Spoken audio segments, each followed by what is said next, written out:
אתן מאזינות ואתם מאזינים לכאן הסקטים, הפודקאסטים של תאגיד השידור הישראלי. ביום רביעי, 4 באוקטובר, סמלת ים גלס קובעת עם סגן שיר אילת לנסוע ביחד במכונית חזרה למוצב נחל עוז. שתיהן מפקדות של התצפיתניות במוצב. שיר היא המממית. שתיהן אחרי שבוע של רגילה. הן עשו צחוקים כמו תמיד כל הדרך למוצב.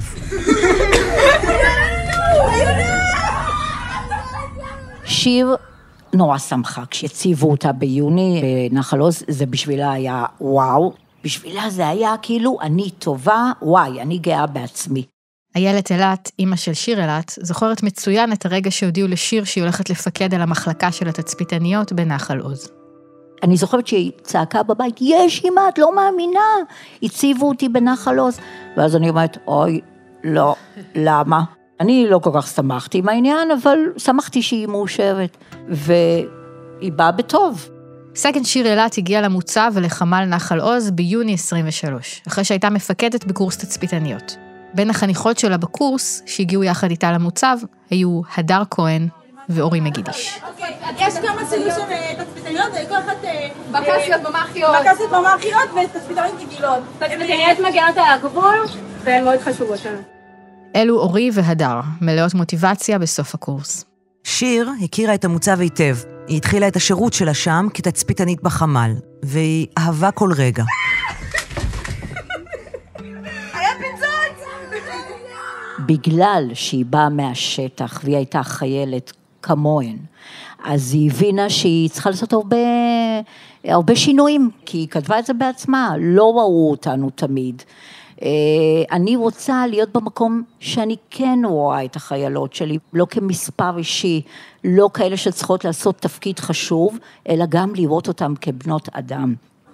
אני זוכרת יום אחד שהיא פשוט דיברה איתי בטלפון, בכתה, כי כל כך הפריעה לה, שהיא צריכה להיות קצינה, וכביכול להיות כזה קשוחה, והיא יודעת כמה קשה לאנשים, וכמה קשה לחיילות. זו ליאור אילת, אחותה של שיר. ליאור היא האחות הבכורה.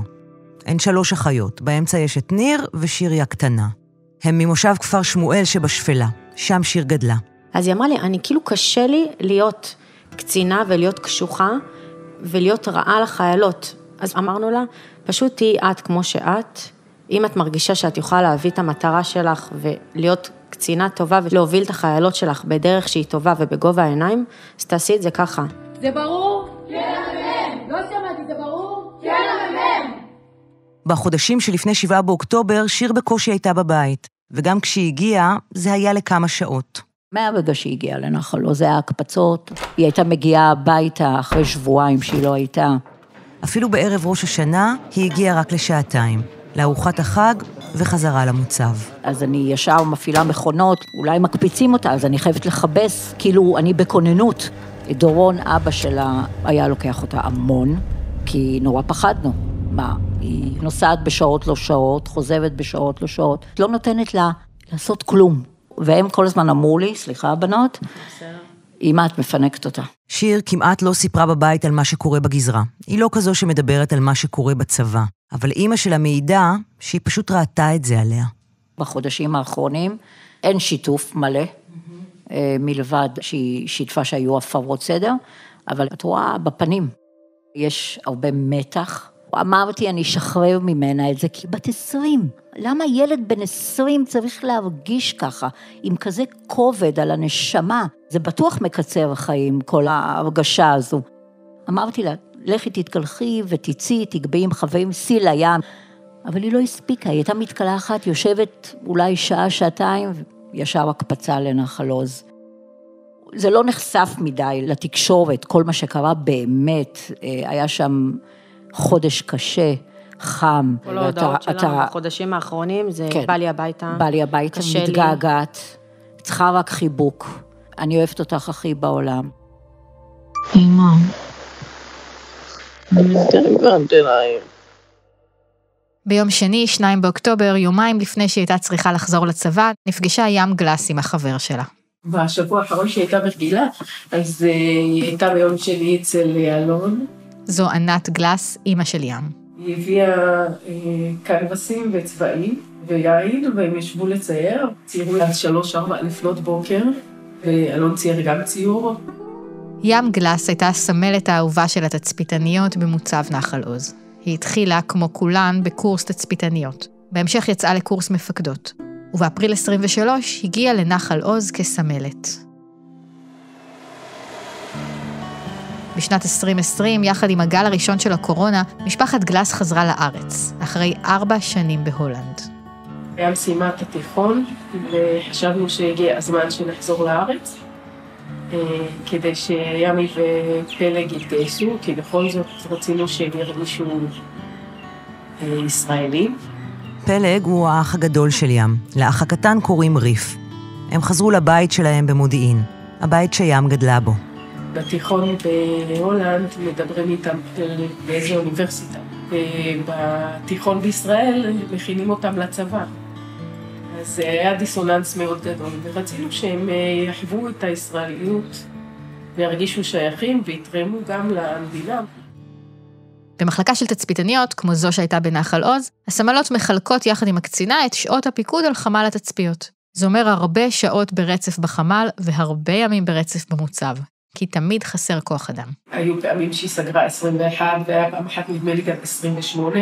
היא אמרה שזה לא נורא, כי היא מרגישה שהיא עושה משהו משמעותי. היא אמרה, אני חושב וענה לטלפונים, ממש לא בשבילי. היא אמרה, לא משנה מה יהיה התפקיד, כמה שהוא קשה, אני אעשה את 2 זה הציור הראשון שלה מאז שהיא התגייסה. זה ליאור גלס, אבא של ים. הם חולקים חיבה עזה לשר הטבעות ולסרטי מלחמת הכוכבים. 2 היא לא צעירה, אז פתאום היא ציירה את הציור הזה, אחרי 2. ים ציירה לב אדום, אבל הוא סדוק ופצוע, שבור בקצוות. ציור זה מוזר, לא? יש ללב זוג עיניים נשיות גדולות ועגולות, ודמעות שחורות זולגות מהן. מה שאני זוכר שבתקופה האחרונה, ים הייתה אומרת, שבוע הבא אני לא יוצאת הביתה, תהיה מלחמה. ובאמת, ברביעי, כששיר אילת וים גלס מגיעות יחד למוצב, הן נכנסות מיד לחמ"ל. הצפי היה לסוף שבוע חם במיוחד בגזרה.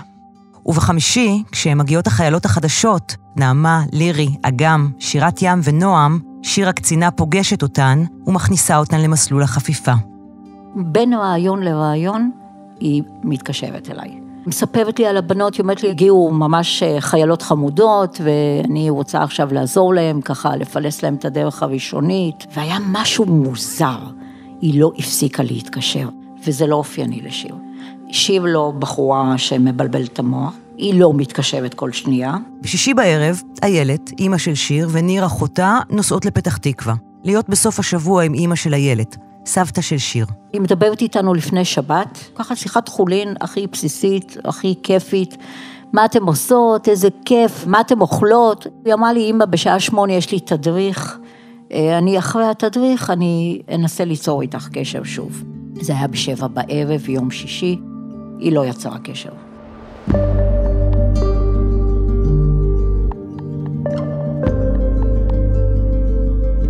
שלום, אני קרן נויבך. ואני צליל אברהם, ואתם ואתן מאזינים לנחל עוז, המוצב שהופקר. סדרה בת 5 פרקים מבית כאן, בה אנחנו מספרות את הסיפור של מוצב נחל עוז. בפרק הקודם סיפרנו מה קרה במיגונית של החיילות ובחלקים אחרים של מוצב נחל עוז, מאז השעה 6:30 בבוקר 7 באוקטובר. בפרק הזה נספר את הסיפור של חמ"ל נחל עוז באותו היום. זה חמ"ל שהיה בית, 24 שעות ביממה, 7 ימים בשבוע. חמ"ל שלצד האחריות העצומה והריכוז הטוטלי שנדרשו בו, הוליד גם המון רגעים של הוואי וצחוק, של חברות אדירה בין החיילות.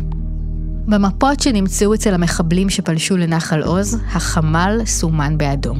הם ידעו בדיוק איפה הוא, כמו שהם ידעו איפה החדר של הקמן, קצין המודיעין במוצב. את החמ"ל הזה, המקום הכי חשוב בגזרה, העיניים של הכוחות בשטח, המקום שאליו זורם המידע, ובלעדיו אי אפשר לנהל את הקרב, את החמ"ל הזה החליטו בצה"ל להציב 800 מטרים מהגבול עם עזה. את התוצאות של ההחלטה הזאת ראו בעיניים לוחמי צה"ל הראשונים שהצליחו להגיע למוצב באותו יום. הכוחות שחילצו את מי שנותר בחיים, תיארו את המקום עם מחבלים והחזירו את הבסיס הכבוש לידיים ישראליות. גם את הסיפור שלהם נספר בפרק הזה.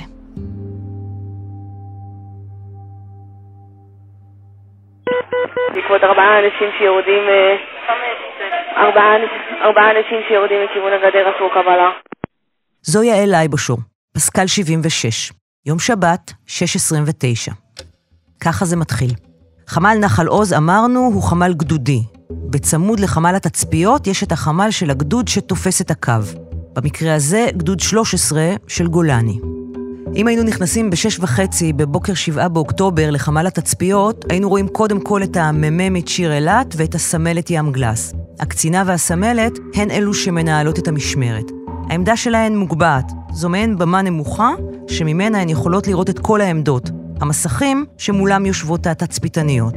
על העמדות, הפסקלים, ככה קוראים להם, היו באותו בוקר מאיה ויאלובופולו, שירה שוחט, רוני אשל, מאיה דסיאטניק ויעל לייבושור. שיראל מור הייתה בעמדת ההחלפה. זמן קצר לאחר תחילת מתקפת הטילים הגיעה לחמ"ל גם הסמלת עדי לנדמן, שרצה בהתחלה למיגונית. היא הבינה שצריכים אותה בחמ"ל. ב6:20 ים גלס עוד מתכתבת עם חברה מחמ"ל כיסופים. הכל רגיל. דקות אחרי זה מתחיל. תחנות דיוגום התקבלו בעקבות 4 אנשים שעשו קבלה. ב6:30 שומעים את התצפיתנית מאיה ויאלובופולו מדווחת ללוחמים שבגזרה שלה על 4 אנשים חשודים. 91 זה מספר הפסקל שלה. מאיה הייתה תצפיתנית חדשה יחסית, בסך הכל 3 חודשים במוצב. היא קטנטונת, רופא אישר לה שהיא 1.50 מטר למרות שהייתה טיפה פחות, כדי שתוכל להתגייס לצבא. והחברות מספרות שהיא הייתה קורעת מצחוק. 6:31, הסמג"ד ניר בוימפלק מכריז בקשר על מה שהוא הגדיר אירוע מורכב. גם הוא הבין מיד את מה שרואות ומדווחות התצפיתניות. ב6:32, מאיה מעדכנת על פגיעה בגדר. דחפור שכרגע הורס בשום קבלה. התצפיתניות מעדכנות ברשת הקשר את הלוחמים שנמצאים בשטח. כל תצפיתנית מול הכוח שנמצא בגזרה שלה. הן, הסמבציות, הקצינה שיר אילת וכל מי שנמצא באותם רגעים בחמ"ל מבין מיד שמדובר בחדירה של מאות מחבלים, שזו מלחמה. תחנות דיוגום התקבלו בקטע של 4 אנשים. תחנות דיוגום התקבלו פרש טורקי, כבר 2 אנשים שנמצאים כרגע על אופנוע, נוסעים דרומה. מה שאנחנו שומעים כאן, מתוך רשת הקשר, הוא רק הצד של התצפיתניות. זה מה שהותר לפרסום על ידי צה"ל. הקולות שלהן מגיעים לחיילים בשטח. החיילים שמוצאים את עצמם תוך דקות, אם לא שניות, בלחימה עזה מול המחבלים שחודרים לישראל. קבלו פרש טורקי קלוש בעקבות חצייה של שיצרו קבלה. הגזרה שעליה האחראית יעל לייבושור היא הגזרה של מוצב נחל עוז ושל קיבוץ נחל עוז. הכי קרוב לאיפה שהתצפיתניות יושבות. וזה מה שהיא רואה. תחנות גנט מי שיקבלו תמונת מצב פרש טורקי קלוש, הם נמצאים ליד. תחנות גנט מי שיקבלו, הם פוצצו את שעון חול. אני חוזרת, הם פוצצו את שעון חול. שעון חול, כך קוראים לגדר ברשת הקשר. פרש טורקי זה הנוהל לטיפול בחדירת גורמים עוינים לתוך שטח ישראל. המ"מית שיר אילת אומרת, לא משנה מה, לא נותנים להם להיכנס לקיבוץ.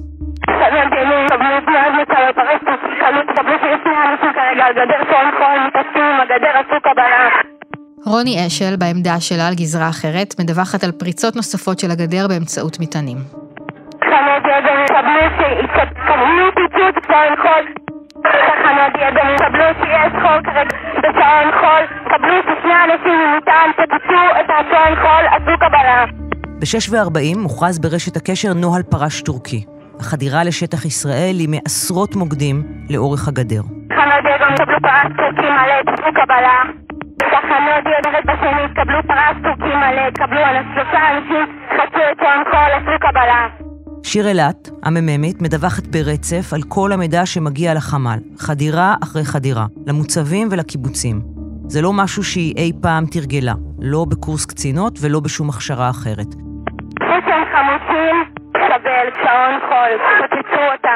כרגע 3 אנשים נמצאים על בורמה, הם חמושים, עשו קבלה.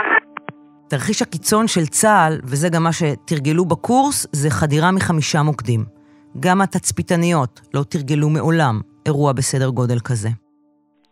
קבל שאני מזהה שהם חצו את שעון חול, הם נוסעים על אופנועים לכיוון שטחנו, עברו כבר את הרואה יורה. רואה יורה היא מערכת שפותחה בצה"ל במיוחד עבור התצפיתניות. במספר נקודות לאורך הגבול עם עזה הוצבו מגדלים גבוהים שעליהם אמצעי תצפית ובנוסף לכך עמדת ירי עם מקלע כבד. מקלע שניתן להפעיל אותו בשליטה מרחוק, באמצעות ג'ויסטיק. המערכת הזו מאפשרת לתצפיתניות שמורשות לכך לפגוע במחבלים מתוך החמ"ל, ולא רק לדווח או להתריע לכוחות בשטח. ב-6:42 שיר אילת מפעילה את מערכת רואה יורה, ופוגעת בחלק מהמחבלים. יעל ממשיכה לדווח על עשרות המחבלים שבדרך למוצב ולקיבוץ נחל עוז. בסביבות 30 אנשים, הם נמצאים ליד הרואה יורה וממשיכים לנסוע לכיוון שהתחילו. לכיוון היישובים. מקווה שאני מזהה שהם נוסעים לכיוון המוצב.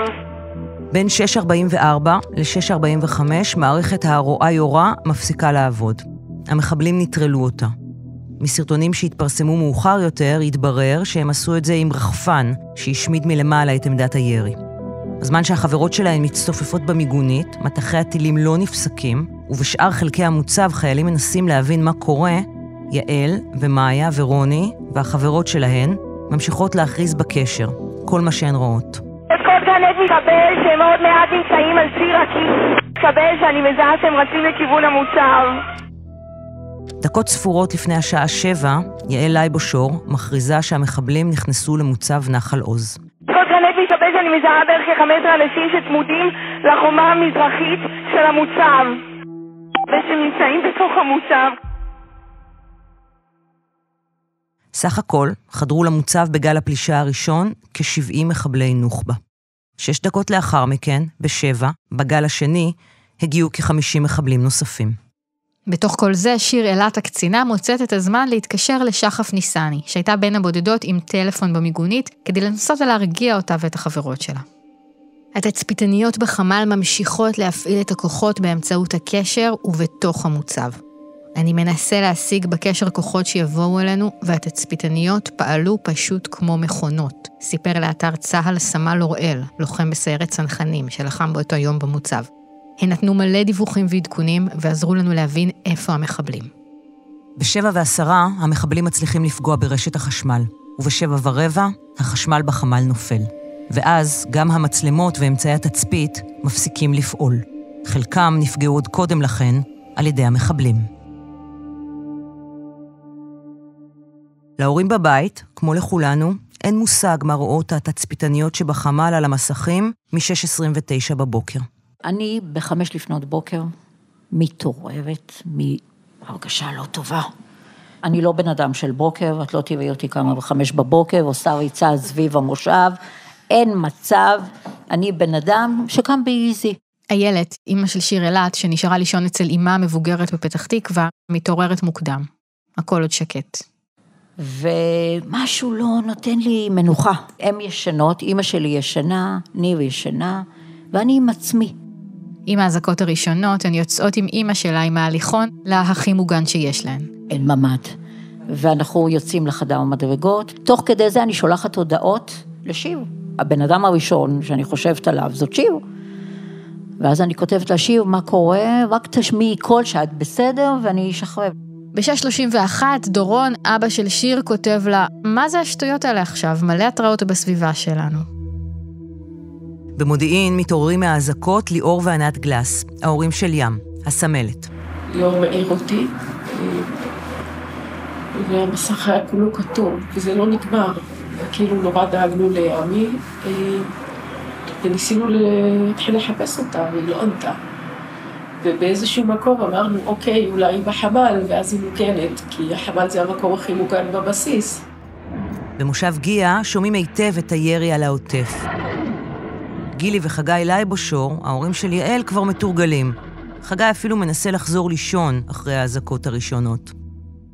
כולם חזרו לישון פה, ואני פותחת את הטלפון ואני מתחילה לקבל הודעות מחברים מנתיב העשרה, שמתארים את הכניסה מהשמיים של מחבלים, ושיש מחבלים במושב. במקביל רק נגיד שאנחנו יודעים שיעל במשמרת. כשנכנסים לחמ"ל משאירים את הטלפון בכוורת כזאת בכניסה, אז כמעט כל התצפיתניות בלי טלפון. ב6:30 אני כבר כותבת לה, רק תכתבי לי שהכל בסדר. עכשיו, אני יודעת שהטלפון לא אצלה, כשנכנסים לחמ"ל, לא נכנסים לטלפון כי החמאס מאזין. ואחרי כמה זמן שאני מתחילה להבין מה קורה, אז אני כותבת לה, זה כבר ב8:30, אני כותבת לה, לא משנה מה קרה, אני מאחורייך. כי גילי עדיין בעולם של 6 באוקטובר, עולם שבו הדבר הכי מפחיד שיכול לקרות ליעל, זה שהיא לא תפקדה באירוע. אני אומרת, טוב, יש אירוע ותחקרו אותו, והיא כאילו בלחץ אם היא תפקדה טוב או לא תפקדה טוב, אז זאת הייתה אמירה. כאילו, אני יודעת שאת תסיימי את המשמרת, אני יודעת שזה מגה, מגה, מגה אירוע, אני יודעת שאת תהיי בלחץ מהתפקוד שלך, אני מאחורייך. רק כשהילד, אמא של שיר, תפתח את הטלוויזיה באותו בוקר, היא תתחיל להבין. פתחתי את הטלוויזיה, וראיתי את כל הכניסה את הפשיטה בעצם, את החדירה של המחבלים, הכמויות של אנשים, את הגדר של שיר, נפרצת, הגדר של שיר, כי אני רואה את הכניסה מהגדר, וזה הגדר למוצב.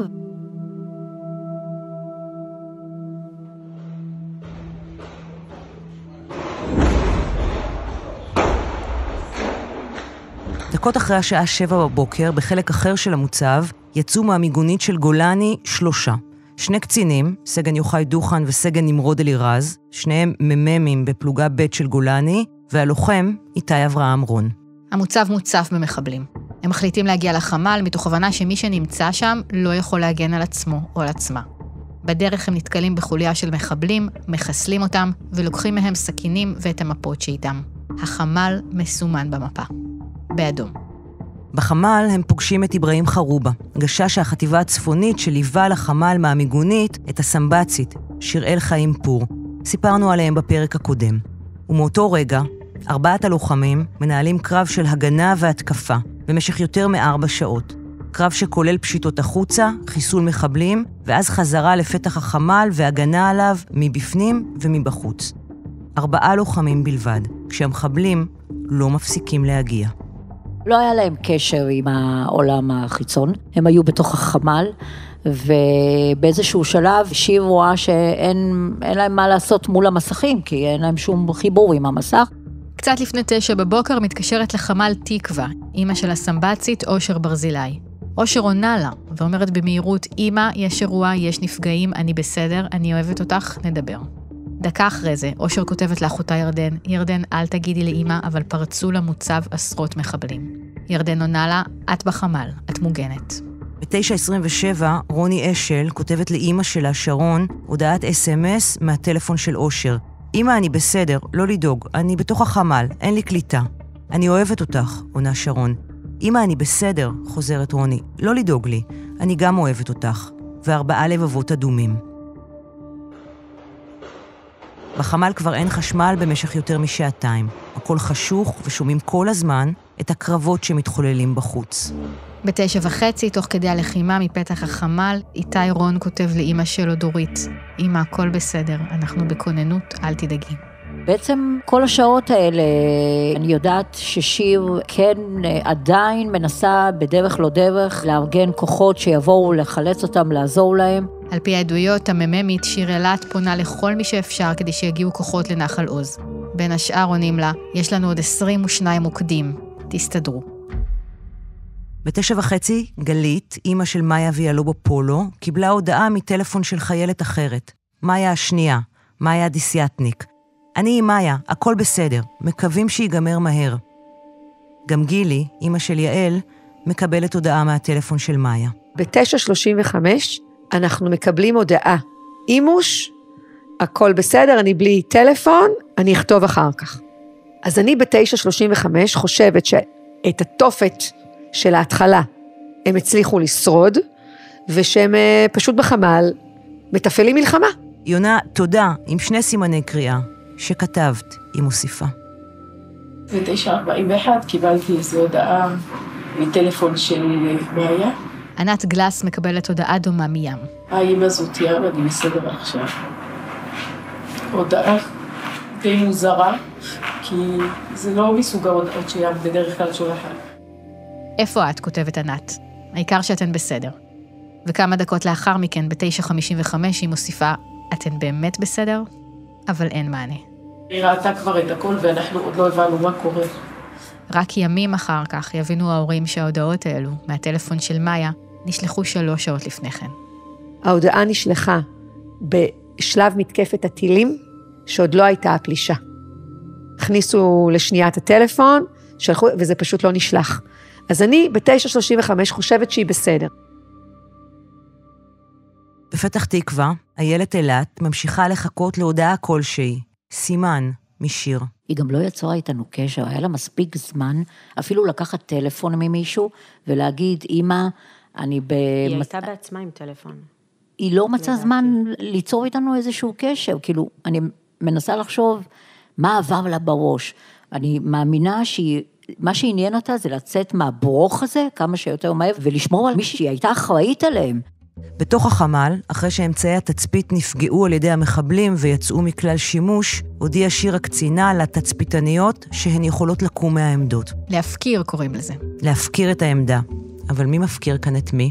היא אומרת להם לנטוש את העמדות ולעבור למשרד שלה בעצם. המשרד של שיר הוא חלל קטן, נטול חלונות, באחת מפינות החמ"ל. אחר כך מסתבר נכנסו לשם כולם, גם הגולני וגם הסמבציות. בעצם סך הכל נדמה לי היו שם 22, משהו כזה. המחבלים ממשיכים לתקוף כל הזמן את החמ"ל, והלוחמים מעדכנים את מי שבפנים כמה מחבלים הם הצליחו להרוג. באיזשהו שלב הם כבר עשו צחוקים קצת, והיה להם הומור שחור כדי איכשהו להעביר את הזמן, כי לדעתי הם גם לא חשבו שלא יבואו ויצילו אותם. ב-10:20, הלוחם, איתי רון, שולח הודעה נוספת לאמא שלו. הכל בסדר, אין קליטה אצלנו, אני לא יכול לענות. אני יודעת מאח של יוחאי דוכן, בשעה 10:30, נמרוד ניגש ליוחאי, ואמר לו ככה בשקט, אולי נצא מתוך החמ"ל החוצה, להילחם. ואז שיר כנראה שמע את זה או משהו כזה, ואז היא ניגשה אליהם והיא אמרה, אתם לא יוצאים מפה. כי אם אתם יוצאים מפה, ישחטו אותנו. אנחנו לא מוגנות, אין לנו איך להגן על עצמנו. בשלב מסוים לארבעת הלוחמים נגמרת התחמושת. הם לוקחים מחסניות מהנשק של קציני המטה שבתוך החמ"ל. והם לא יצאו, ואפילו יהודה, אח של יוחאי, אמר, היא צדקה, כי יכול להיות שהיינו בסרט אחר לגמרי. סרט טוב, סרט רע, לא יודעת כבר מה, אבל היא ניסתה בכל כוחה להגן על מי שהיה שם, והיא הייתה בטח גם אופטימית, קצת היה לה אופטימיות שמישהו יבוא ואחרי כל כך הרבה שעות יהיה איזשהו מענה צבאי. ובחמ"ל עדיין יש חיילות וחיילים ו4 לוחמים שממשיכים להגן בחירוף נפש על הכניסה. אבל אף אחד לא בא. התצפיתניות התייחסו למספר הטלפון של החמ"ל בחרדת קודש. מספר שאסור להשתמש בו בשום פנים ואופן, אלא במקרה של חירום שבחירום. ואז באיזשהו שלב אמרתי, טוב, יש לי את הטלפון של החמ"ל, זה כאילו היה איזה קלף כזה שאני שומרת לעצמי. זו מירה חג'אג', אמא של אביב. הכרנו אותה ואת אביב בפרק הקודם. אביב שרץ על המיגונית לא עונה לה, מאז 7:38. אבל אביב אמרה, כשהגיע בינואר לנחל עוז, שאסור להתקשר לחמ"ל. זה טלפון שצריך להישאר כל הזמן פנוי, אפשר להתקשר רק אם זה חירום. זו הייתה ההזהרה שהתצפיתניות העבירו להורים כשנתנו להם את המספר של החמ"ל, רק בחירום. ואנוכי התמימה או הטיפשה או אני לא יודעת מה באותו רגע, עוד מתלבטת, האם מדובר בחירום או לא חירום. אני בשעה 11 עוד התקשרתי לחמ"ל וענו לי. שרי אשרם, אמא של שי, גם היא תצפיתנית שרצה למיגונית באותו בוקר, התקשרה בסופו של דבר. ואמרתם, תקשיבו, אני דיברתי עם הבת שלי ב6:30 בבוקר, מאז היא לא עונה לי, אני רוצה שמישהו יגיד לי מה קורה. אז הוא אומר לי, אני מצטער גברת, אני לא יכול להגיד לך כלום, אני אתק לי את הטלפון. ואחרי כמה דקות, אני אומרת לעצמי חלס. אני מתקשרת, כאילו אני עושה איזה צעד עכשיו, לא יודעת מה, מקסימום יתגלגלו מצחוק ויגידו לי, היה תרגיל, נגמר הכל בסדר. ואז אני מתקשרת, ואין חמ"ל, טלפון מנותק. מתקשרת עוד פעם, טלפון מנותק. ואז אני נכנסת הביתה, ואני אומרת לקדוש ברוך הוא, סליחה, אני מדליקה טלוויזיה, ופיני עוד אומר לי, מה, עד כדי כך? כאילו עוד את לא כאן עד כדי כך, תעשה מה שאתה רוצה, תעשה מה שאני רוצה. והלכתי והדלקתי טלוויזיה. המחבלים הצליחו לחדור למספר בסיסים של צה"ל, אי אפשר להגיד אחרת מעבר לחוסר אונים מוחלט. על פי עדויות הניצולים מהחמ"ל, לקראת השעה 12, המחבלים הקיפו והתקיפו את החמ"ל כמעט מכל כיוון. הם זרקו רימון על פתח הכניסה. מי שהיה שם רץ לאחור והרימון התפוצץ. הקרב הוא בטווחים מאוד קצרים. דלת הברזל של החמ"ל כבר מחוררת מירי נכנס ויוצא. נזרק עוד רימון. סגן יוחאי דוכן הגיבור נשכב עליו, והוא לא מתפוצץ. המחבלים צועקים בערבית ללוחמים שיקנאו. חרובה, שתרגם, גם עונה למחבלים בערבית. אנחנו לא ניכנע, אנחנו לא נרים דגל לבן. אנחנו נילחם עד טיפת הדם האחרונה. יוחאי דוכן ואיתי רון מחסלים עם סכין ובידיים חשופות מחבל נוסף שניסה להיכנס. כבר לא נותרה להם תחמושת. זמן קצר לאחר מכן, המחבלים הציתו את החמ"ל. הם משתמשים בכל חומר דליק אפשרי. בין השאר הם גם מכניסים חומרי בעירה לפתחי האוורור. חרובה ודוכן מנסים לכבות את האש עם מטף, אבל אין סיכוי מול עוצמת האש והעשן. בפנים, בתוך החדר של שיר הקצינה, שם מכונסים כבר מרבית החיילות והחיילים, נהיה יותר ויותר חם, יותר ויותר מחניק. הם שומעים את המחבלים זוחלים על הגג של החמ"ל כדי להצית אש גם משם. רק בדיעבד יבינו ההורים שחמ"ל נחל עוז היה עשוי מגבס, בלי מערכות לגילוי עשן וכיבוי אש. החמ"ל היחיד בגזרה שלא שופץ. הם ניסו לחסום כניסה של עשן מתחת לפתח הדלת, הבטיבו ניירות. על פי עדויות הניצולים, בסביבות השעה 12:30 כבר אי אפשר להיות יותר בתוך החדר, והם פותחים את הדלת ומנסים לצאת. אחד הניצולים סיפר, אתה אומר לעצמך, אם אני אצא מפה לחלון, המחבלים הולכים לראות בי. אם אני הולך להישאר פה, אני אמות מעשן. מה עדיף? הם מתחו את הדלת, היא הייתה לוהטת. כל העשן, מי שפתח את זה קיבל את זה בפרצוף. אנחנו הבנו ששירה הייתה בין הראשונות. מי שיצא ראשון איבד את ההכרה, נחנק למוות. מי שמצליח יוצא למסדרון שאורכו כ10 מטרים, לחושך מוחלט ועשן סמיך. בצד ימין יש 2 תאי שירותים. אחד מקציני המטה של גולני שובר את אחד החלונות של תא השירותים. זה חלון צר, 30 סנטימטר על 50. מי שמצליח או מצליחה יוצאים מהחלון החוצה. נמרוד יצא מהחלון השני, ולדעתי הוא יצא בין האחרונים, כי הוא חשב אולי שהוא יצליח להציל מישהו, אבל הוא כבר שאף כנראה יותר מדי ישן. הבנתי שהוא ממש איבד את ההכרה, הוא במצב לא טוב, כמה ימים מונשם, מורדם. 7 מצליחים לצאת מהחמ"ל. 5 קציני וקצינות מטה, סגן נמרוד אלירז ותצפיתנית אחת, מאיה דסיאטניק. מאיה, שממכשיר הטלפון שלה שלחו התצפיתניות הודעות הרגעה להורים 6 שעות לפני כן. מאיה ממתינה עוד דקות ארוכות מול החלון הצר בציפייה שעוד מישהי מהחברות שלה תצליח לצאת, אבל אף אחת לא יוצאת אחריה. הם יוצאים למעבר צר בין הקיר החיצוני של החמ"ל לבין בטונדות עצומות, שהן המגן של החמ"ל נגד ירי טילים. מכיוון שהחמ"ל בוער, אי אפשר להישאר שם. הם מצליחים להתקדם עוד כמה מטרים אל שטח מעט יותר פתוח, ואיכשהו, המחבלים שנמצאים בשעה זו במוצב לא מגיעים אליהם. ומשם, עם מכשיר טלפון שעדיין עובד, הם מבקשים חילוץ. ומחכים. ב6:30 בבוקר מתעורר מהאזעקות בדירה שלו בתל אביב רב סרן רועי זבתני. הוא מפקד מגמה בבאח צנחנים. באח, בסיס אימון חטיבתי. תוך דקות הוא על מדים ועם נשק באוטו שלו, נוסע דרומה. ההתקלות הראשונה שלו עם המחבלים היא בצומת נרעם, ואחרי זה עוד אחת ועוד אחת. תוך כדי הנסיעה והלחימה הוא מתכתב עם חיילים שלו, קצינים נוספים מבאח הצנחנים, כדי לאסוף צוות מיומן ללחימה. הם מתאספים בסדרות ויוצאים משם לקראת 10 לכיוון קיבוץ כפר עזה. 10 קצינים על רכב ממוגן מסוג פנתר שהשיגו בדרך לא דרך. הם עוברים התקלות קשה באנדרטת חץ שחור. גם שם, כמו בכל הדרום, לחימה עזה מול המחבלים. כשהם מגיעים לכפר עזה, וזה כבר לקראת 11:30 בבוקר, תופס את זבתני יוני הכהן, מגד 890, ואומר לו ככה, דיבר איתי תומר גרינברג, מגד 13, אתה חייב לטוס למוצב נחל עוז, שוחטים שם את כל האנשים. זבתני מתעקש, אתה בטוח שלא צריך אותנו כאן, בהגנה על האזרחים? צא לנחל עוז, שוחטים שם את כל האנשים, עונה לו הכהן. זו הפקודה. אלו שעות השיא של הלחימה באותו היום. שעות של כאוס מוחלט. כמעט 2 שעתיים לוקח להם להגיע מכפר עזה למוצב נחל עוז. בדרך מכפר עזה, סמוך כבר לנחל עוז, הם רואים ג'יפ ולצידו חיילים. חלקם הרוגים. לפחות אחד מהם פצוע קשה, אבל בחיים. זה הכוח של רב סרן חן בוכריס, סגן מפקד מגלן. על פי אומן המבצעים של מגלן, הכוח של בוכריס הותקל על ידי המחבלים ב-12:05.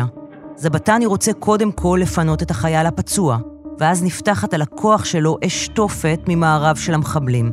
אחד הקצינים של זבתני חוטף כדור בבטן. אל תוך הקרב מגיע באותם רגעים האלוף במילואים נועם טיבון. הוא בדרך לקיבוץ נחל עוז, הבן שלו עם אשתו והילדות נצורים בממד מהבוקר. ביחד הם מחסלים חלק מהמחבלים, ואז זבטני אומר לו, אתה קח את הפצועים, אני ארדוף אחרי המחבלים. טיבון מפנה את הפצועים לצומת מפלסים, ומעביר אותם לידי אשתו גלי, שלוקחת אותם בג'יפ שלהם לבית החולים. בצומת הוא פוגש את אלוף במילואים ישראל זיו, שירד גם הוא עצמאית באותו בוקר לעוטף, להילחם במחבלים. הם חוזרים לכיוון נחל עוז ופוגשים שם שוב בכוח של זבטני, שמנהל מרדף אחרי אחד המחבלים. ואז הם נוסעים ביחד, בשיירה קטנה, עד שהם מגיעים לצומת T. שמאלה לקיבוץ נחל עוז, ימינה למוצב נחל עוז. לאן עכשיו? לרועי יש פקודה להגיע למוצב, אבל בקיבוץ יש אזרחים, ואזרחים באים לפני חיילים. אבל אז הם רואים שיירה גדולה של כוח צבאי שמתקדם לעבר הקיבוץ מכיוון בית הקברות. זה כוח של מגלן. ההתלבטות הסתיימה. זבטני מבין שיש סיוע צבאי בדרך לקיבוץ ופונה ימינה, לכיוון המוצב. השעה היא כבר אחרי 1 בצהריים, ורק אז מגיע הכוח של זבטני, ועכשיו הם רק 9, כי אחד מהם נפצע, ורק אז הם מגיעים לפאתי מוצב נחל עוז. וכמו שזבטני העיד, אין יום שהוא לא שואל את עצמו, האם היה יכול להגיע מהר יותר למוצב. בינתיים הקמב"צית של גולני, אחת מה7 שהצליחו לצאת מהחמ"ל, מתכתבת עם אחד מהקצינים של זבטני בטלפון. בבקשה תיתן לנו תמונת מצב, היא כותבת ב-1:34, שנדע שאנחנו לא לבד, שאתם בש"ג. אחרי התארגנות קצרה מחוץ למוצב, הם מתגנבים פנימה רגלית משער צדדי של המוצב, במבנה שנקרא בשפה הצבאית תולעת דוחפת, כלומר, הכי שקט עם חשיפה מינימלית של הכוח. הם כבר מבינים שהמחבלים שולטים במוצב. על השביל המרכזי שלו הם רואים 5 מהם, צועדים עם RPG, שורפים ציוד וממשיכים במסע ההרס שבו התחילו בבוקר. הם לא רוצים לבזבז זמן על התקלות איתם. הדבר שהכי דחוף עבורם בנקודת הזמן הזו זה להגיע למי שהצליחו לצאת מהחמ"ל. מבחינתנו זו הייתה סיטואציה של בני ערובה, העיד אחד מחברי הכוח. על פי עדויות חברי הכוח, מאחורי החמ"ל הם מוצאים את 7 הניצולים. אחד הקצינים מאולף לגמרי. אחת הקצינות מתחילה לצעוק. זבטני נאלץ להניח בכוח יד על הפה שלה כדי להשתיק אותה. בשלב הזה רוב המחבלים כבר נטשו את המוצב, אבל יש בו עדיין לפחות 10 מהם, אולי יותר. המוצב נבזז, הרוס לחלוטין, וחלקים ממנו שרופים לגמרי. הלוחמים של זבטני מחלצים את הניצולים מהחמ"ל בשקט ובמהירות אל מחוץ למוצב. הם מעבירים אותם לידי לוחמים מגדוד 890 של הצדחנים, בסמוך למשטח הטנקים, שם הולכים ומתאספים עוד ועוד חיילים. בין השאר מגיע לשם כוח של הימ"מ. אחד מלוחמי הכוח הוא הקצין ארנון זמורה. על פי העדויות, החמ"ל עצמו בשעה הזו בוער ואפוף עשן. מי שניסה להיכנס פנימה נאלץ לצאת במהירות, והעיד שכבר לא היה שם אף אחד בחיים. השעה כבר תכף 2 בצהריים. סופה, נחל עוז, מגן, בארי, כמו שאמרת, גם בבסיס זיקים, גם במעבר ארז ועוד שורה. בבסיס זיקים, האירוע עדיין מתנהל שם, עדיין לא הסתיים. ביישוב מבועים, מרחק 15 שעה נסיעה, מזרחית למוצב נחל עוז, יושבים ארז וסיגל פרייס בבית שלהם, ולא מצליחים להבין מה הם רואים בטלוויזיה. ההודעה האחרונה מנועה, הבת שלהם, ותצפיתנית שהייתה במיגונית, הגיעה בשעה 7:33. אני לא יודעת מה הולך לקרות, אבל אני אוהבת אתכם. אני עניתי לה 2 דקות אחר כך, אבל היא כבר, ההודעה התקבלה, אבל היא לא נקראה. שלחתי לה עוד הודעה, 8:10, מה קורה? ההודעה עברה, אבל עוד פעם לא נקראה. ארז לא מתרגש בהתחלה. הם רגילים לראות את כל המבצעים בעזה מהמרפסת האחורית של הבית. את כל השיגורים והעירותים, הוא אפילו עולה לגג לצלם. ומתחיל לשמוע גם ירי, שהוא לא מוכר כירי של מקלעים. וסיגל מספרת לי על ההודעות שהיא מקבלת מנועה, ואני אומר, בסדר, גדוד 13 שמה, גולנצ'יקים שמה, מי יכול לעשות משהו לגולני? הם יאכלו אותם בלי מלח בכלל, הם ישימו אותם שמה לארוחת בוקר. אבל בטלוויזיה מראים טנדרים בסדרות וקיבוצניקיות וקיבוצניקים זועקים לעזרה בלחש מתוך ממדים שתכף יעלו באש. מתחננים שיבואו להציל אותם. ומתחילים לבוא חברים, איפה נועה, איפה נועה, איפה נועה? נועה בבסיס. עוברות השעות, לאט, לאט, לאט, מתחיל לחלחל, בסוף נופל האסימון, אתה לבד. אתה לבד. אתה לעצמך. לקחתי את המפתחות של האוטו, סנדלים, מכנסיים קצרים, לא מבין את הסיטואציה בכלל, ונסעתי. ארז לוקח איתו את אחד השכנים שממש לא רצה לבוא, והסכים רק כי סיגל התחננה, ובשבת, 1:45 בצהריים, הוא נוסע למוצב נחל עוז. שמתי צ'קלקה על האוטו, כזאת של, לא של משטרה, של טרקטורים. אני עובד בתחום התשתיות, לא נשק, לא כלום. הראש לא היה שם, הראש היה איפה נועה? בצומת נתיבות, אני צריך לפנות שמאלה לכיוון נחל עוז, ניידת משטרה שחוסמת את הפנייה. אני עוקף אותו ב2 שניות, לא צריך להתאמץ יותר מדי. החבר אומר לי, מה אתה עושה?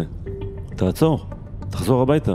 ואני אומר לו, לא, תשב איתי פה ונוסעים להביא את נועה. כאילו אין מלחמה, ארז דוהר על הכביש. בדרך רואים כבר את האגדים שמעבירים פצועים למסוקים. קצת קשה לעבור בכביש כי צפוף, אבל עובר, ממשיך, ג'יפים ירועים, מוטלים בצד כזה הפוכים, גופות על הכביש פתאום באיזשהו תחנת אוטובוס ליד איזה מיגונית, גופות ליד מכוניות. בצומת צעד בכיכר ארז רואה טנק. הוא ממשיך. אם קודם לא הבנת, עכשיו אתה מבין שאתה חייב להגיע לבסיס. אין יותר כוחות, אין יותר כלום. ג'יפ צבאי, מחורר מיריות, מוטל בצד, ואני נוסע במהירות מטורפת, ומגיע לבסיס. השעה היא 1:55. יותר מהכל, ארז זוכר את ענן העשן השחור העצום, שהתאמר מעל המוצב, ואת עשרות החיילים שעמדו בחוץ. נעצרתי שמה, אם הם לא היו, כבר הייתי מגיע לש"ג ממש. ושואלים אותי, מה אתה עושה פה, אתה אזרח? אומר לו, הבנות שלנו בפנים. אז הוא אומר לי, אני אשים לך אזיקים. לקחתי כמה מטר אחורה, ואחד החיילים שם לוקח אותי הצידה, תשמע, אתה לא יכול להיות פה. כוח הצנחנים מחלק בשעה זו את הלחימה במוצב בינו לבין הכוח של הימ"מ. הימ"מ שמאלה מהציר המרכזי של המוצב, והצנחנים ימינה. הלוחמים של זבטני נכנסים שוב. הפעם, קודם כל המיגונית של החיילות. הם נכנסים אליה בזהירות ומגלים שם את הגופות של החיילות שנרצחו קצת לפני 8 בבוקר. חלקן מחוסות. על פי עדות אחד הלוחמים, הם לא קלטו, לא הבינו מה הם רואים. אני לא מעלה על דעתי שכולן הרוגות. הייתי בטוח שעושים לנו תרגיל, שיש שם מטענים ותכף יקפצו עלינו מחבלים. אבל אין כבר מחבלים במיגונית, ולא מדובר במערב. מי שכיסה חלק מהגופות היו כנראה המחבלים שהפכו את המיגונית למפקדה שלהם. בינתיים הם כבר נטשו אותה. באחת הפינות של המיגונית חיילי הכוח מבחינים בציוד מסודר, תיק של אחד המחבלים ואמצעי לחימה, כולל מטול של RPG. 2 בצהריים, כבר 2:05.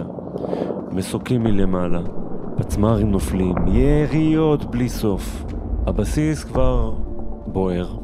החבר של ארז מתחנן שהם יחזרו הביתה והם נוסעים חזרה למבועים. אבל בבית, ארז לוקח מעיל צהלי של הבן שהשתחרר, ומחליף למכנסיים ארוכים ונעליים. הוא יוצא בהיחווה כדי שסיגל לא תראה. לקחתי את המפתחות, יצאתי מפה ככה בשקט, שהיא לא תראה, והיא דרך הבית קלטה אותי נכנס לאוטו. רצה אחריי, לאן אתה נוסע? להביא את נועה. זה לא הרגיש לי רוי, זה הרגיש לי משוגע. עדיין בלי נשק, הוא נוסע שוב, הפעם לבד, למוצב נחל עוז. בינתיים, כוח הצנחנים שנכנס שוב למוצב, מגיע כבר למגורים של החיילות. השעה כבר תכף 2:30 בצהריים. שם, מאז השעה 8 בבוקר, מסתתרות בשני חדרים 11 חיילות. חלקן פצועות במשך שעות. כמה מהן הסתתרו בחדר שאביב חג'אג' וקרינה ארייב קיבלו רק ביום רביעי, כשחזרו למוצב מהרגילה. זה מה שנקרא חדר פזם, חדר שמקבלים אחרי שעת זמן בתפקיד. ויש לו דלת פלדלת. הנעלו את הדלת, וזה מה שהציל אותן. אחת הניצולות תיארה לנו את השעות שהן עברו שם. המחבלים דפקו עם הכתות של הנשק על הדלת שלנו. אחד מהם מדבר בקשר, הוא אומר שהוא מנסה לפתוח את חדר מספר 5. אני טיפה מבינה ערבית. הוא קורא לעוד תגבורת, והם מנסים לפתוח את הדלת, ולא מצליחים. שעות שאנחנו שומעות את המחבלים שרים וצוחקים, ומנסות להישאר כמה שיותר דרוכות וערניות, וחושבות על 1,001 רכישים. שאם עכשיו המחבל ייכנס מהדלת, מה אני צריכה לעשות כדי להינצל? או שהוא ייתן לי כדור בראש והסיפור יסתיים. על פי עדות אחת החיילות, בשעה 12:30 הן שומעות לראשונה את חיל האוויר מעל המוצב, ומה שנשמע להן כמו הפצצות. עד אז המחבלים ממש לידינו, היא מספרת, במגורים, ושומעים יריות וצרחות, וכשחיל האוויר הגיע, הצרחות שלהם הפסיקו, והיה שקט מוחלט, בין הפצצה להפצצה. הדבר הבא שהיא זוכרת זה שקט, ממושך וכואב, כל אחת מתכנסת בתוך הכאב שלה. ואז הן מתחילות לשמוע עברית מבחוץ, ואת הקריאה סיירת צנחנים, ואז זה יונתן מהצנחנים. יונתן מהצנחנים הוא יונתן פרץ, מ"פ ואחד הלוחמים בכוח של זבטני, ואח של סגן דניאל פרץ, מפקד הטנק שנהרג, והגופה שלו נחטפה באותו הבוקר, סמוך למוצב נחל עוז. החיילים עוברים דלת במגורים בחיפוש אחרי הניצולות. הם דופקים ודופקים ומדברים עברית. אבל רק הקריאה "זה יונתן מהצנחנים" משכנעת את החיילות לפתוח. יונתן נותן יד לאחת מהן ומבקש שיחזיקו יד ביד כדי לצאת במהירות יחד מהמוצב. בדרך החוצה הם עוברים דרך המיגונית, והחיילות רואות בפעם הראשונה את הגופות של החברות שלהן. הן צורחות. אל תסתכלו למטה, אומר להן אחד החיילים. אנחנו חייבים לצאת מכאן. ושוב אני מגיע לש"ג, ועכשיו כבר יש בפנים חיילים שלנו. באותו זמן, ארז פרייס, אבא של נועה, מגיע בפעם השנייה למוצב. ותוך כדי שאני שמה יוצאות בנות, מחולצות החוצה בנות, מכניסים אותם לתעלת ניקוז שם, רוצים לבדוק אותם, והן אומרות, אנחנו בסדר, וחשבתי שאולי נועה ביניהן. אני מחפש, אני רואה שלא, אני תופס את אחת הבנות, שואל אותה איפה נועה, היא בהלם מוחלט, לא מצליחה לענות לי אפילו. מגיעים חיילים מתוך הבסיס, אני שואל אותו, מה קורה? עושה לי סימן עם היד, כולם מתים. לא הגיוני. הבנות בבונקר, אני יודע איפה הם, בבונקר, במיגונית, סגורות. לא נופל האסימון. אחד הקצינים תופס את ארז ומשכנע אותו לחזור הביתה. לקח אותי הצידה, אומר לי, תשמע, אני מבין אותך, אבל אתה לא יכול להיות פה. החלפנו טלפונים, הוא אומר לי, סע, אני אעדכן אותך. אבל מה ראיתי את הבסיס עולה באש. נקודות מסוימות של עשן סמיך, ואני חוזר הביתה, אני מבין שאין לי מה לעשות שמה. בתוך המוצב, הצוות של זבטני ימשיך להילחם עוד שעות בטיהור המוצב ממחבלים. קודם כל הם מגיעים למיגונית של גולני, ובסיוע לוחמים נוספים, הם מפנים את הפצועים שנצורים שם מהבוקר. באירוע אחר, מחבל ששוכב באחד מתאי השירותים פותח על זבטני באש תופת שחורכת לו את הווסט. זבטני יוצא החוצה, מוצא את חלון תא השירותים. שני לוחמים מורמים על הכתפיים ומשליכים רימונים לתוך השירותים. רימון ראשון לא מתפוצץ, שני נפל. אלו רימונים שנלקחו מגופות המחבלים, כי ללוחמים אין ציוד מותאם לקרב.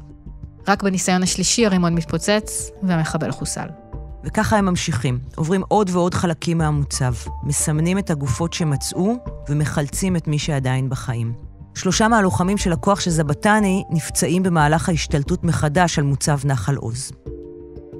ב5 אחר הצהריים, בשבת 7 באוקטובר, מודיע רב סרן רועי זבטני שמוצב נחל עוז נמצא שוב בשליטת צה"ל, וב8 בערב הוא מודיע שהוא טוהר סופית ממחבלים.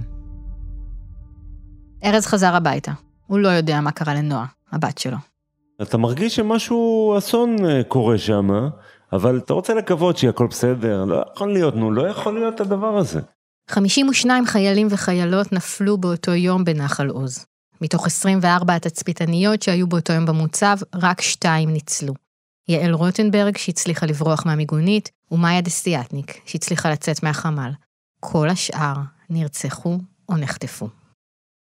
הורה ששולח את הבן שלו, או מילואימניק שאומר לאשתו, אני נוסע לצבא, ונפל בקרב, הוא ידע למה הוא הלך, הוא מבין את הסיכונים.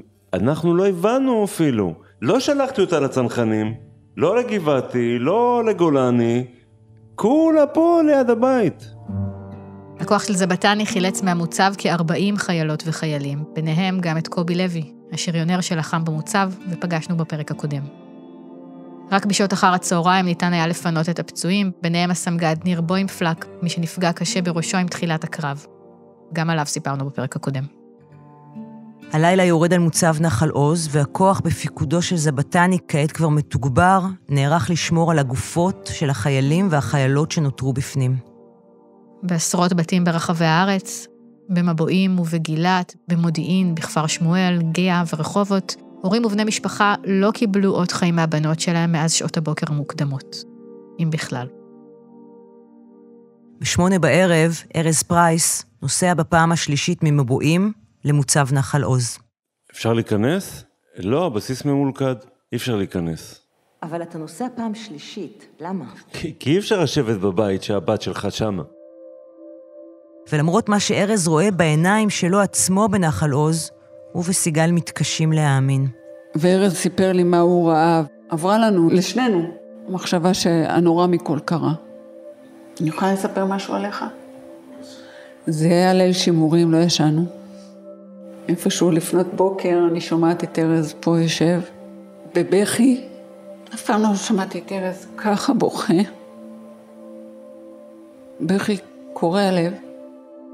אחר כך כשהתחילו להגיע כל מיני אנשים ופתחו חמ"ל, החברות של נועה וכולם, והסרטון של החטופות והמיגונית, והתחילו. אז אמרנו, אוקיי, אולי באמת בעזה. אולי חטופה. אבל באיזשהו מקום כבר הבנתם באותו לילה? הבנו ולא רצינו להבין.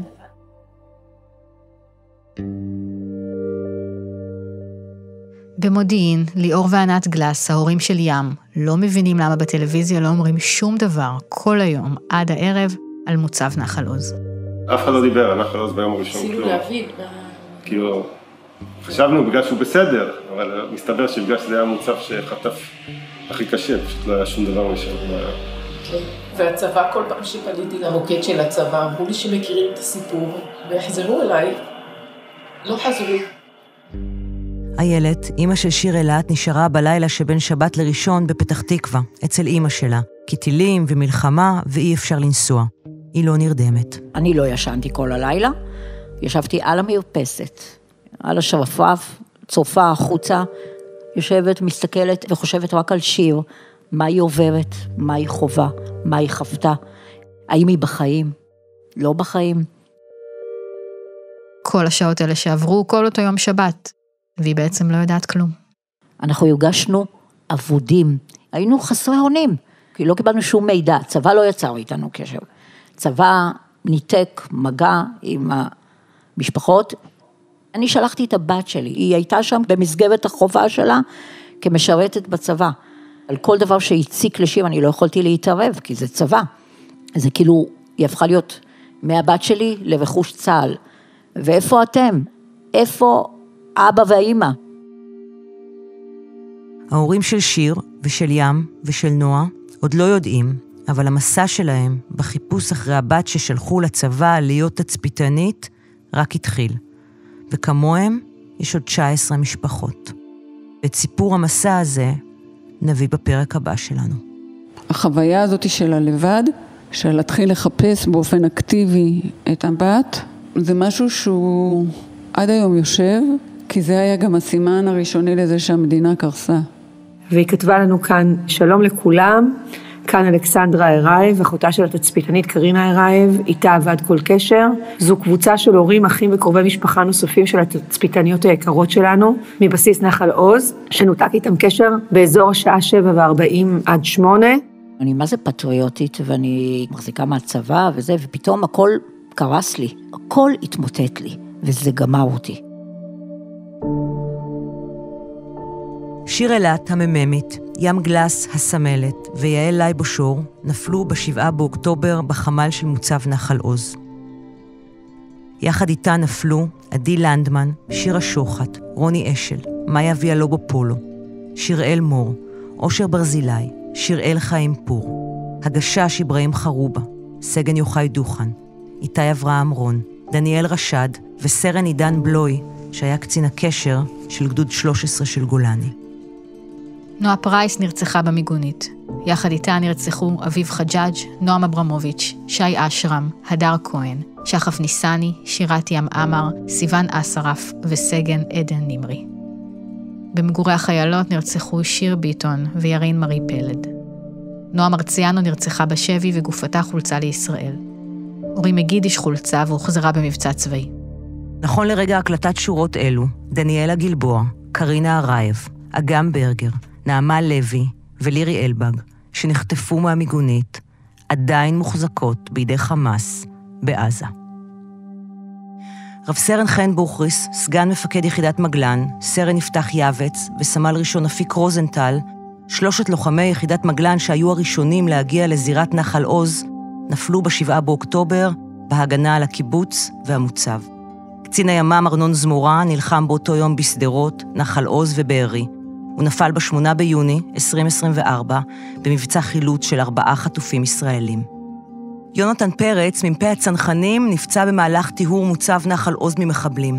גופתו של אחיו, סגן דניאל פרץ, נחטפה יחד עם גופתו של איתי חן מהטנק שהיה בסמוך למוצב. הן עדיין מוחזקות בעזה. מתן אנגרסט, מצוות פרץ, נפצע ונחטף, וגם הוא עדיין מוחזק בעזה. 52 חיילים וחיילות נפלו ב7 באוקטובר בנחל עוז. המספר הגבוה ביותר של נופלים במקום אחד באותו היום.